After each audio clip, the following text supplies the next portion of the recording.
안녕하세요. 앤서영입니다. 오늘은 2026년 6월 28일 일요일입니다. 긍정학원 119일 차네요. 네.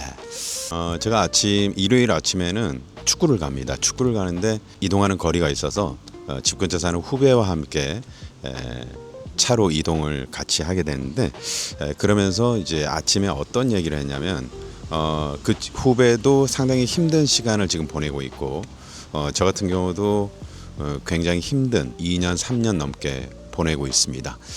그러면서 우리가 책을 읽는 것에 대해서 오늘 아침에 좀 차 안에서 이제 그런 얘기를 했는데, 후배는 책을 좀 이렇게 한 권을 읽더라도 뭔가 좀 깊이 있게 읽고 싶고 그 내용을 좀 완독, 그러니까 내용을 좀 잘 기억하고 싶은 그런 생각이 있나 봐요. 그래서 얘기를 해줬습니다. 이 독서라는 것이 많은 사람들이 독서를 하지만 완독, 그러니까 완전히 내 것으로 소화하는 사람이 몇이나 될까? 저는 많지 않다고 보거든요. 일단 한 권의 책을 읽었을 때 그 줄거리와 거기에서 얻은 어떤 감흥, 그리고 생각, 그리고 어떤 가치관, 철학, 이런 것들을 우리가 이제 책을 통해서 얻을 수가 있는데, 책을 읽는 어떤 방법, 어떤 분들은 책을 이렇게 줄을 그어가면서 꼼꼼히 읽고 뭔가 기억이 나면은 책에다 이렇게 기록을 하고, 저 같은 경우도 예전에 상당히 많이 그랬는데 최근에는 포스트잇을 요만한 포스트잇이 있잖아요. 거기다가 내가 인상적인 어떤 문구 이런 것들을 꼼꼼히 깨알같이 적어서 책 한쪽에 붙입니다.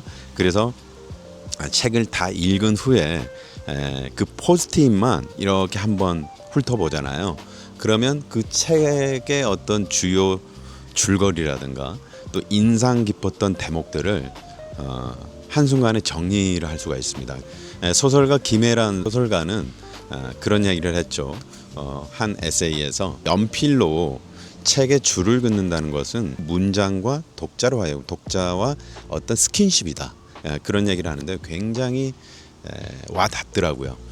그래서 우리가 책을 조금 나는 좀 책을 지저분하게 읽나 생각되더라도 이렇게 줄을 그었을 때 좀 더 내 것으로 책 내용이 다가온다면 그것도 저는 독서의 하나의 방법이라는 생각이 듭니다.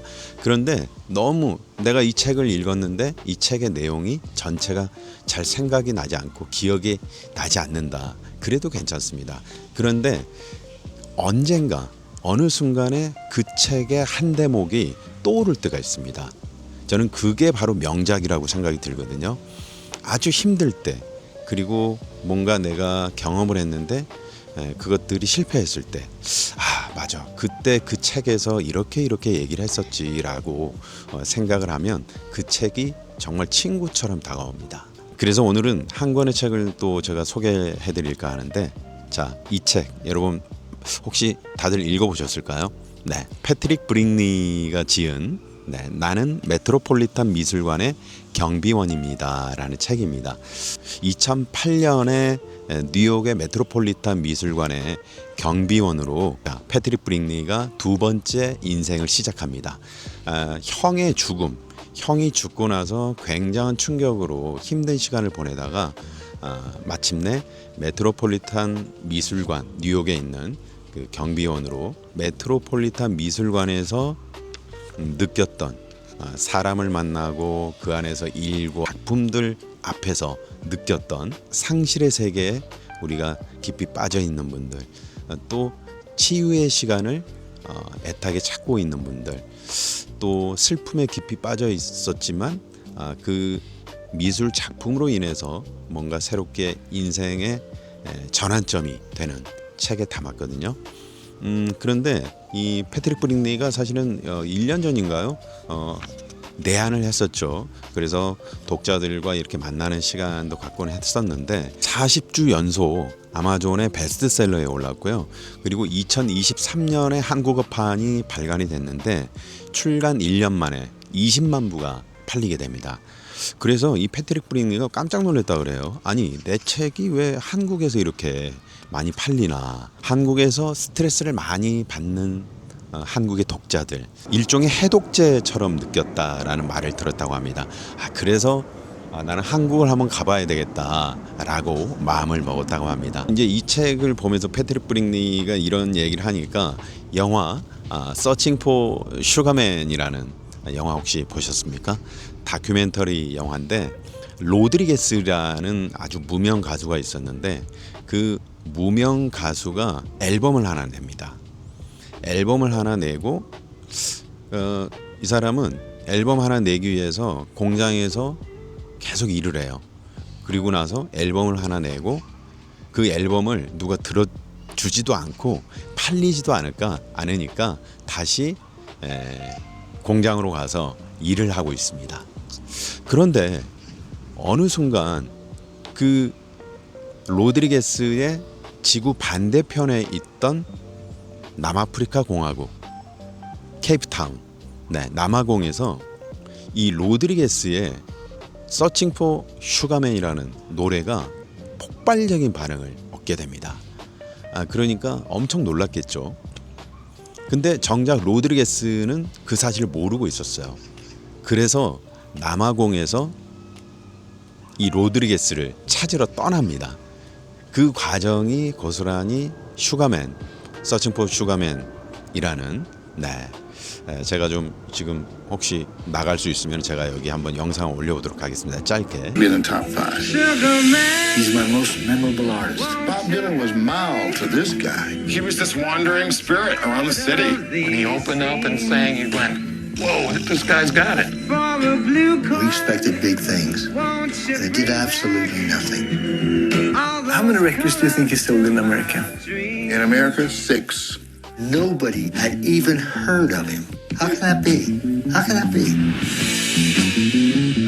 It's a bit of a mystery how the first copy of Cold Fact came to South Africa, but to us, it was one of the most famous records of all time. He was the soundtrack to our lives. Bigger than Elvis. Much bigger than Rolling Stones. Nobody knew anything about 슈가맨 이렇게 시작하는 노래인데 그렇게 해서 한때 이 슈가맨이라는 또 프로그램이 있었잖아요. 그래서 그때 많은 또 시청자들의 사랑을 받았었고 버나드 쇼 묘비명 우물쭈물하다가 내 이럴 줄 알았다라는 묘비명처럼 우리가 생각만 하다가 그냥 쉽게 포기하고 마는데 우리 메트로폴리탄 미술관의 경비원입니다를 쓴 패트릭 브릭리도 그렇고요. 그리고 서칭 포 슈가맨의 로드리게스도 나는 가수가 꿈이야. 노래를 불렀는데 그 앨범이 정작 팔리지 않은 것 같아서 나는 공장에서 일을 하고 있었는데 지구 반대편에서는 나의 앨범이 폭발적인 반응을 얻고 있었단 말이죠. 치유가 될 수 있는 어떤 상실의 세계, 슬픔의 세계를 치유할 수 있는 그래서 독서라는 것이 꼭 내가 완독을 해야 되고 강박이 있을 필요 없습니다. 그 내용을 내가 정말 외워야지 뭐 이럴 필요도 없는 거죠. 그냥 그 순간순간 느낌에 충실하면 저는 된다고 봅니다. 몇 년이 흘렀을 때 책의 한 구절이 내 머릿속에 내 마음속에 다시 찾아온다면 그때 부둥켜 안고 이 책이 정말 나에게 힘을 줬구나 이런 생각을 한다면 이런 판단할 수 있다면 그게 바로 좋은 독서가 아닐까 그런 생각을 해봅니다. 1. 긍정의 마음으로 하루를 시작했더니 감사한 일이 많아졌다. 2. 날마다 기록하고 성찰하는 일상이 선순환을 일으켰다. 3. 영어 공부를 꾸준히 하고 영어 유튜브로 100만 구독자를 만났다. 4. 내 경험을 책으로 펴냈더니 많은 분들이 내 책을 사랑해주고 베스트셀러가 됐다. 5. 꾸준한 비즈니스 마인드로 사업을 했더니 탄탄한 매출을 기록하고 나는 부자가 됐다. 6. 수영과 운동으로 체력을 길렀더니 건강해졌다. 7. 기름지고 나쁜 음식을 멀리하고 건강한 식단으로 소식했더니 건강한 신체를 유지했다. 8. 화내지 않고 욱하지 않으며 10초 더 생각했더니 마음의 평온함을 유지했다. 9. 책을 읽는 습관은 나를 성장하겠다. 책이 곧 나였다. 10. 모든 것들에 감사합니다. 고맙습니다. 긍정 화건.